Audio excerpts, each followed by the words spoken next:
Hello students, आज हमें करनी है गणित की वर्कशीट नंबर 11 और आज डेट है 3 नवंबर 2020। आज की हमारी वर्कशीट का टॉपिक है पूर्णांकों का योग। लास्ट वर्कशीट में हमने नया चैप्टर स्टार्ट किया था जो था चैप्टर पूर्णांक। इसी में हम आज आगे पढ़ने वाले हैं पूर्णांकों के योग के बारे में। यही वर्कशीट अगर आप इंग्लिश मीडियम में देखना चाहते हैं तो डिस्क्रिप्शन बॉक्स में उसका लिंक दिया गया, आप उसे वहाँ से देख सकते हैं। तो चलो शुरू कर लेते हैं आज की वर्कशीट। आज की वर्कशीट में बेटा यहाँ पर एक एक्टिविटी दी गई है जहाँ पर व्योमिनी कुमार के घर का एक छोटा सा नक्शा बना के हमें यहाँ पे दिया गया है।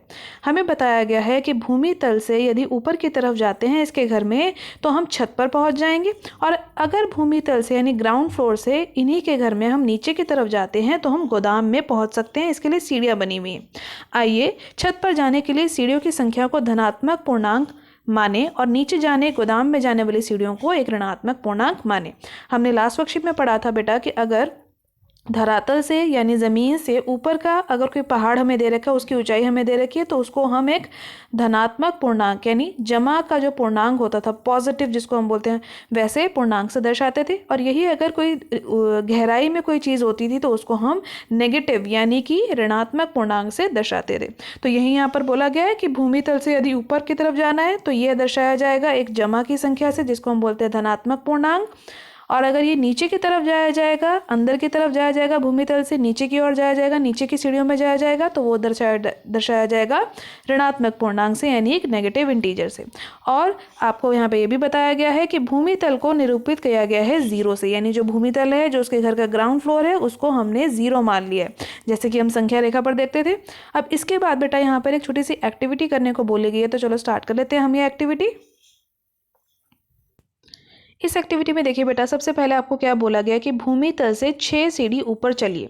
तो ये है हमारा भूमि तल, यहाँ पर हम खड़े, यहाँ से मुझे 6 सीढ़ी ऊपर जाना है और मुझे बताना है कि मैं 6 सीढ़ी ऊपर जाने के बाद कौन सी संख्या पर पहुँच जाऊँगी। यदि हम धरातल से 6 सीढ़ी ऊपर जाएंगे तो देखिए 6 सीढ़ी जाने का मतलब ये पहली सीढ़ी है, दूसरी, तीसरी, चौथी, पांचवी और यह है मेरी छठी सीढ़ी। 6 सीढ़ी ऊपर जाने पर मैं कौन सी सीढ़ी पर पहुंच जाऊंगी, मेरी क्या पोजीशन होगी, मैं +6 की संख्या पर पहुंच जाऊंगी। क्योंकि ऊपर जाते समय हमने निर्धारित किया था, हमने डिसाइड किया था कि संख्याएँ कैसी होंगी, जमा की, और नीचे जाते समय होंगी घटा की। तो यानी 6 सीढ़ी ऊपर जाते समय मैं कहाँ पहुँच गई, जमा 6 पर। उसके बाद अगला देखिए, भूमि तल से 3 सीढ़ी नीचे जाना है। ये था मेरा भूमि तल, ये बिंदु, इससे 3 सीढ़ी नीचे जाना है। तो 1 2 3, अगर 3 सीढ़ी नीचे आ गई तो मैं कहाँ पहुँच गई, -3 पे, क्योंकि नीचे की संख्या को माइनस से दर्शाया गया था। अगले में देखिए, भूमि तल से 6 सीढ़ी ऊपर चलिए और फिर वहाँ से 2 सीढ़ी और ऊपर चलिए। तो 6 सीढ़ी तो हम चढ़ चुके थे ना बेटा पहले, अब इसके बाद 2 सीढ़ी और चढ़ना है। तो यानी एक ये वाली सीढ़ी जहाँ पर हम चढ़ चुके थे, यहाँ से मुझे 2 और आगे जाना है। तो ये मेरी 7वीं सीढ़ी हो जाएगी और ये मेरी 8वीं सीढ़ी हो जाएगी। 2 सीढ़ी और मैं ऊपर चढ़ गई। अब मैं कहाँ पहुँच गई हूँ, जमा 8 पे, क्योंकि 6 के बाद मैंने 2 और आगे सीढ़ी पे चली गई। अगले प्रश्न में देखिए, भूमि तल से 3 सीढ़ी नीचे चलिए और फिर वहाँ से 4 सीढ़ी और नीचे चलिए। तो 3 सीढ़ी तो हम पहले नीचे जा चुके थे, -3 पे थे हम। अब इसके बाद 4 सीढ़ी और नीचे जाना है।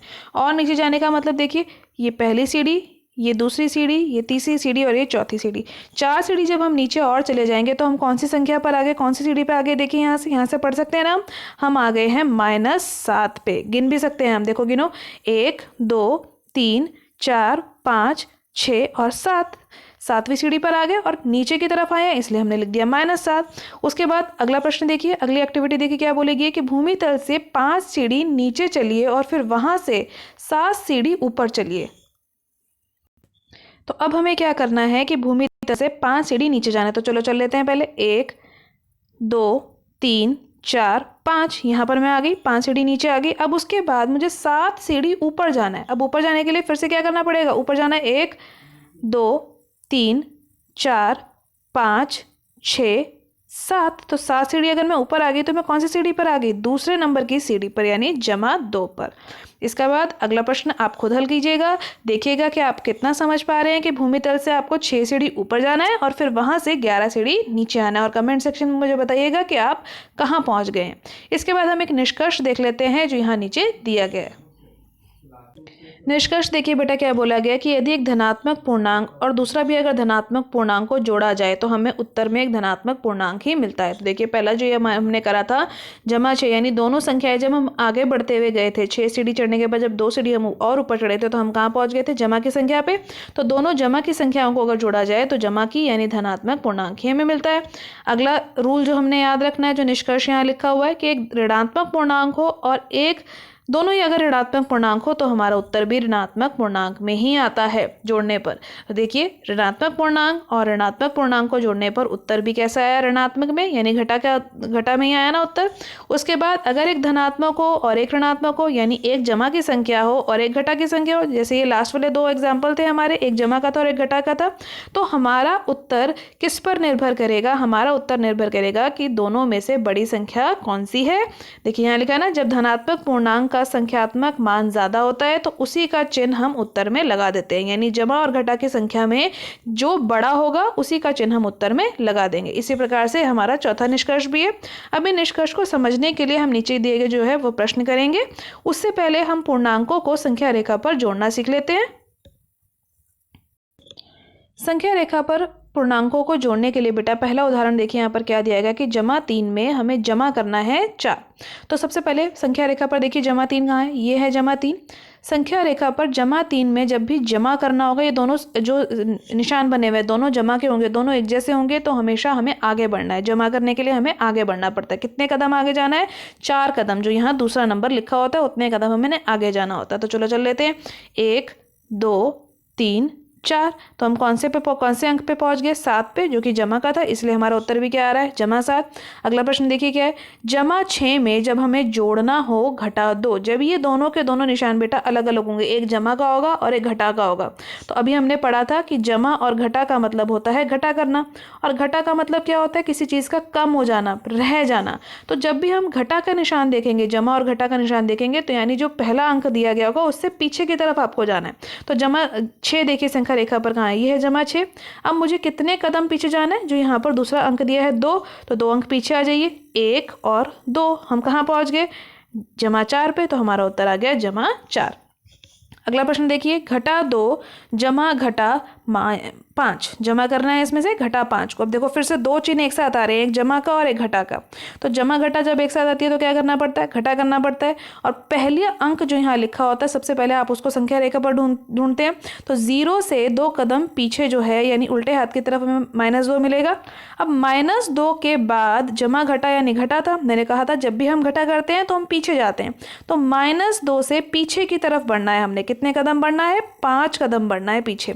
तो चलो पीछे चलते हैं इसके, 1 2 3 4 5। 5 कदम पीछे जाने के बाद हम कहाँ पहुँच गए, -7 पे, इसलिए हमारा उत्तर यहाँ क्या आ रहा है, -7।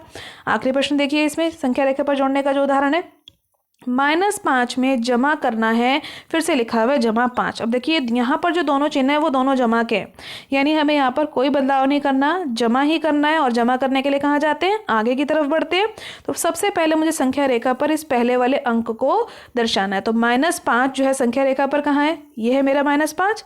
अब इसके बाद जमा करना है, लेकिन कितने कदम आगे जाना है, 4 कदम आगे जाना है, क्योंकि जमा करते समय आगे बढ़ते हैं। तो 1 2 3 4 कदम आगे बढ़ गए तो हम कहाँ पर पहुँच गए, -1 पे। यही मेरा उत्तर है। इसके बाद हम कर लेते हैं जो आओ करो प्रश्न नीचे दिए गए हैं, ताकि हमें और पूर्णांकों को जोड़ना अच्छे से आ जाए। पहला प्रश्न देखिए बेटा, क्या आपसे बोला गया पहले प्रश्न में कि संख्या रेखा का प्रयोग करते हुए ये इन पूर्णांकों का योग करके बताइए, इनको हल करके बताइए। यानी पहला प्रश्न देखिए, ए भाग क्या है कि 3 से 5 अधिक, यानी अधिक का मतलब होता है जोड़ना, आगे की तरफ बढ़ना। तो 3 कहाँ है संख्या रेखा पर, ध्यान से देखिए, ये है मेरा 3। अब 3 से 5 अधिक, यानी आगे की तरफ मुझे 5 बढ़ना है 3 से। तो 5 अधिक कर लेते हैं, 1 2 3 4 5। 5 अधिक का मतलब मैं कहाँ पहुँच गई संख्या रेखा पर, 5 अधिक करने पर यानी आगे बढ़ने पर 8 पे। तो पहले प्रश्न का उत्तर मेरा क्या आ गया, 8। इसके बाद बी भाग देखिए क्या बोला हुआ है, 2 से 3 कम। तो संख्या रेखा बनाइए, फिर से संख्या रेखा बनाने के लिए 0 लिखिए। 0 से उल्टे हाथ की तरफ कहाँ जाते हैं, -1 -2 -3 की तरफ, और सीधे हाथ की तरफ क्या लिखते हैं, 1 2 3, जो कि हमारे धनात्मक पूर्णांक है। अब इसके बाद देखिए बेटा, आपसे क्या बोला गया था, 2 से 3 कम।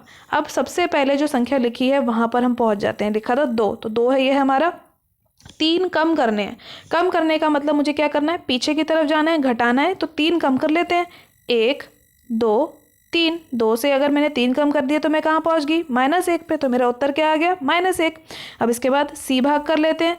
सी भाग में देखिए क्या बोला हुआ है, -3 से 3 कम। तो संख्या रेखा बनाते हैं फिर से, और इसमें हम बनाते हैं एक तरफ 0 1 2 3, सीधे हाथ की तरफ धनात्मक पूर्णांक, और 0 से उल्टे हाथ की तरफ ऋणात्मक पूर्णांक, जो कि घटा के पूर्णांक होते हैं।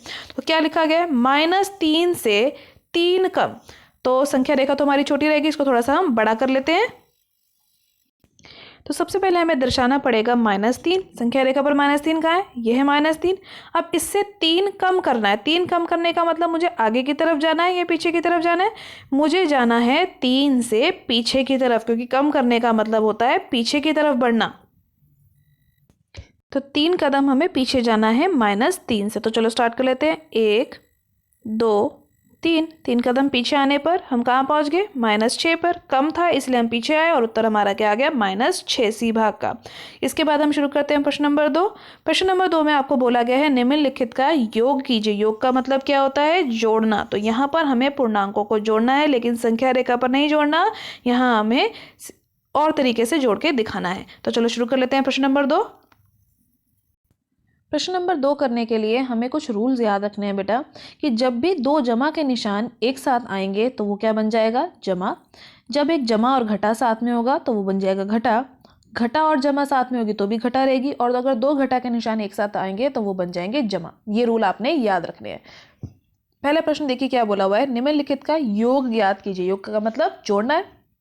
तो हमने क्या लिखा, 21 जमा माइनस का नंबर था तो उसको मैंने एक ब्रैकेट बनाया, ब्रैकेट की जैकेट बनाई और उसको ब्रैकेट के अंदर लिखा। कोई भी घटा की संख्या होती है, यानी कोई ऋणात्मक पूर्णांक होता है, तो आप हमेशा उसको ब्रैकेट में लिखते हैं। अब देखिए यहाँ पर जमा और घटा दोनों साथ साथ आ रहे हैं ना, तो यहाँ पर देखो जमा और घटा क्या होती है, घटा होती है। तो हम यहाँ पे क्या कर लेंगे, 21 जमा घटा 21 घटा 12। अब 21 में से 12 को घटाना है, तो सवाल बना लीजिए 21 में से 12 को घटाने का।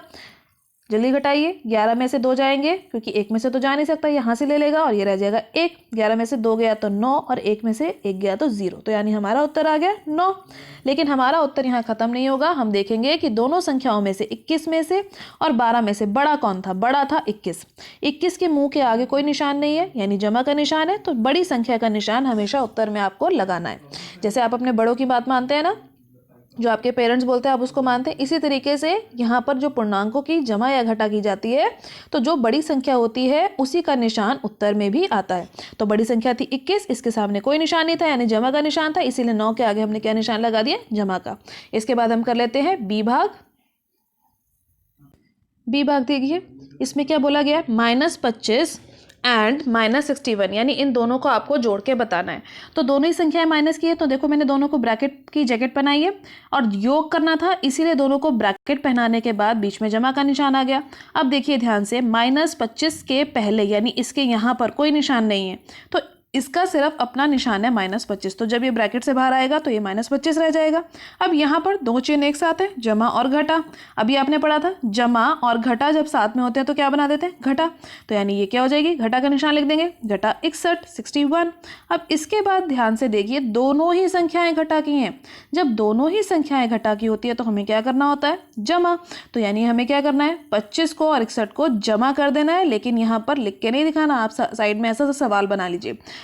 हल कर लीजिए, 5 और 1 6, और ये 2 और 6 जोड़ेंगे तो हो जाएगा 8, यानी हमारा उत्तर आ गया 86। लेकिन यहाँ पर अभी हमारा उत्तर समाप्त नहीं हुआ, आंसर हमारा फिनिश नहीं हुआ। हम चेक करेंगे कि इन दोनों संख्याओं में से बड़ा कौन था। कौन है बड़ा, 61 बड़ा है ना, 61 बड़ा है। इसके सामने कैसा निशान है, माइनस का। तो जो निशान बड़ी संख्या के साथ होता है वही हमारे उत्तर में आता है। तो यानी हमारा आंसर क्या आ गया, -86। ठीक है, जब तक आप माइनस नहीं लगाएंगे तब तक आपका उत्तर पूरा नहीं होगा। इसके बाद हम कर लेते हैं सी भाग। सी भाग में देखिए क्या है, -56 यानी -56 एंड +39। ठीक है, अब यहाँ पर दोनों को मैंने ब्रैकेट की जैकेट बनाई और बीच में किसका निशान लगा दिया, जमा का, क्योंकि हमें योग करना है यानी जोड़ना है। अब -56 इसके आगे अपना निशान तो इसके पास माइनस का है, लेकिन इसके बाद भी कोई निशान नहीं है, तो ये जब इसके ब्रैकेट की जगह हटेगी तो ये -56 ही रहेगा। लेकिन यहाँ पे देखो दो निशान एक साथ है, जमा और जमा, तो आपने पढ़ा था ना जमा और जमा क्या होती है, जमा ही होती है, तो हम यहाँ कर देंगे जमा 39। अब फिर से दिक्कत है, यहाँ माइनस है यहाँ प्लस है, हम क्या करें, प्लस करें या माइनस करें। तो चलो इस वाले टेबल को देखते हैं फिर से। अब माइनस प्लस फिर से क्या होता है, माइनस, तो यानी हमें यहाँ क्या करना है, माइनस करना है। 56 में से 39 को माइनस करवा देते हैं, ब्रैकेट वहाँ पर नहीं लिखेंगे माइनस, इस तरीके से यहाँ पे सवाल बनाएंगे। सवाल बनाने का मतलब यहाँ 6 क्या हो जाएगा 16, क्योंकि इसको यहाँ से लेना पड़ेगा, और ये क्या रह जाएगा 4। अब देखिए 16 में से 9 गए, कितना बचता है 7, और 4 में से जब 3 जाएंगे तो क्या बचेगा 1, तो यानी हमारा उत्तर आ गया 17। क्या 17 पे हमारा उत्तर खत्म हो गया, नहीं, हमें क्या करना है, निशान चेक करना है कि किसका हम उत्तर में लगाएंगे। दोनों में से बड़ा कौन है, 56 बड़ा है, और इसके साथ कैसा निशान है, माइनस का, तो हमारे उत्तर में भी क्या आएगा, माइनस का निशान, यानी हमारा फाइनल आंसर होगा -17। कोई भी 17 नहीं लिखेगा, -17 हमारा सही उत्तर होगा। इसके बाद हम डी भाग कर लेते हैं। डी भाग देखिए, इसके बाद क्या बोला गया है, +154 एंड +85, दोनों को आप ब्रैकेट की जगह बनाएंगे और बीच में क्या निशान लगा देंगे, प्लस का, क्योंकि हमें क्या निकालना है, योग निकालना है। अब दो इस संख्या के पहले देखिए कोई संख्या नहीं है, कोई जमा के अलावा और कोई और निशान नहीं है, तो ये तो जमा ही रहेगा। अब दो जमा के निशान एक साथ हैं, अब आपको याद हो गया दो जमा के निशान एक साथ हो तो वो क्या हो जाता है, जमा ही हो जाता है, तो यहाँ क्या लिख देंगे, जमा 85। अब फिर से दोनों के जमा के ही निशान है, तो यानी हमें यहाँ क्या करना है, जोड़ना ही है, तो हम इसका सवाल बना लेते हैं। 154 में 85 को जोड़ लेते हैं, चलो जोड़ो, 4 और 5 को जोड़ोगे तो कितना आ जाएगा 9, 5 और 8 को जोड़ोगे तो कितना आ जाएगा 13, और ये एक और एक जो हासिल हमने ऊपर लगाया था क्या बन जाएगा 239। अब दोनों में से बड़ी संख्या कौन सी है, देखिए दोनों में से बड़ी संख्या कौन सी है, 154 बड़ा है या 85 बड़ा है, बड़ी संख्या है 154, यानी जो जमा का निशान इसके आगे लगा हुआ था यही हमारे उत्तर में आ जाएगा। तो हमारा फाइनल आंसर क्या हो जाएगा 239, जो कि जमा की संख्या है, यानी एक धनात्मक पूर्णांक है। इसके बाद हम शुरू कर लेते हैं प्रश्न नंबर 3, जहां पर हमें फिर से संख्या रेखा का प्रयोग करते हुए निम्नलिखित का योग करके दिखाना है, यानी जोड़कर दिखाना है। तीसरे प्रश्न के पहले भाग में देखिए आपसे क्या बोला गया, 5 जमा क्या करना है, माइनस की 12 संख्या को इसमें जोड़ना है। तो मैंने आपको बताया था ना, जब दोनों संख्याएं ऐसे होंगी, प्लस माइनस होगा, यहाँ पर अलग अलग संख्याएं अलग अलग निशान होंगे, जमा और घटा का निशान होगा, तो हमें करना क्या होता है, घटा। और घटा का मतलब यानी जब भी दो अलग निशान होते हैं बेटा, जमा और घटा, तो हमें पीछे की तरफ जाना पड़ता है, यानी पहले हमें 5 ढूंढना है संख्या रेखा पर। देखिए 5 कहाँ है संख्या रेखा पर, यह है 5। अब मुझे पीछे की तरफ जाना है, 5 से पीछे जाना है, कितने कदम पीछे जाना है, 12 कदम पीछे जाना है। तो चलो चल लेते हैं पीछे, 1 2 3 4 5 6 7 8 9 10 11 12 मैं कहाँ पहुँच गई, -7 पे। तो यानी पहले प्रश्न का जो हमारा उत्तर आ गया वो क्या आ गया, -7, जिसमें हम संख्या रेखा पर भी दर्शाएंगे और यहाँ पर भी उत्तर लिखेंगे। इसके बाद बी भाग देखिए, बी भाग के लिए भी अभी हम संख्या रेखा पहले बना लेते हैं। बी भाग में देखिए क्या बोला गया था, -5 फिर है जमा घटा 6। अब जमा और घटा मैंने आपको पहले भी बताया था कि जब दोनों निशान अलग अलग होंगे, जमा और घटा एक साथ होंगे, तो हमें क्या करना है, पहले वाली संख्या को ढूंढना है, यानी -5 को संख्या रेखा पर ढूंढना है, और जो दूसरी संख्या होगी उतने कदम हमें पीछे आ जाना है। तो पहली संख्या यहाँ पर क्या है, -5 ये रही हमारी। अब -5 से मुझे कितने कदम पीछे जाना है, 6 कदम पीछे जाना है, क्योंकि जो निशान थे जमा और घटा के थे, यानी अलग अलग थे, तो पीछे जाना पड़ेगा। तो 1 2 3 4 5 6 कदम पीछे जाने पर हम कहाँ पहुँच गए, -11 पे, यानी हमारा उत्तर यहाँ पर क्या होगा, -11। इसके बाद हम जो हमारा सी भाग है, यहाँ पर ये सी भाग है, इसको स्टार्ट कर लेते हैं।